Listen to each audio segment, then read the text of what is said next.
En esta clase vamos a aprender sobre instrucciones DDL o lenguaje de definición de datos. Este tipo de instrucciones son los que nos sirven para crear, por ejemplo, bases de datos, tablas, esquemas, triggers, etc. Es importante mencionar que los nombres de los objetos que utilicemos tienen que ser únicos, es decir, yo no puedo tener dos tablas con el mismo nombre, o incluso yo podría tener una vista y una tabla, y los nombres entre estos dos tipos de objetos no se pueden repetir, aunque sean distintos tipos de objetos. Las instrucciones DDL más comunes son create, alter y drop. Por ejemplo, podríamos crear un create table para crear una tabla nueva, o un alter table para modificar una tabla existente, y un drop table para eliminar una tabla. El drop table y el delete son diferentes. El drop table elimina los datos y elimina la tabla como tal. Ya no es posible guardar datos en esa tabla.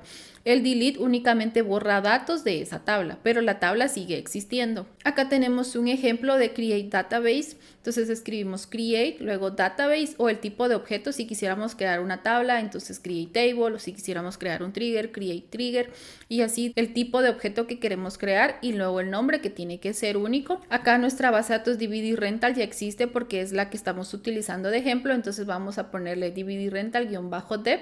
Si yo ejecuto esto, ya me creó la tabla. Acá en DBeaver yo estoy conectada directo a la base de datos DVD Rental, entonces no es posible como visualizarla, pero la base de datos sí existe y sí puedo crear una nueva conexión y conectarme a esa base de datos. Actualmente está vacía. Para que tenga tablas y datos tengo que crear todos esos objetos que yo quiera que tenga esta nueva base de datos.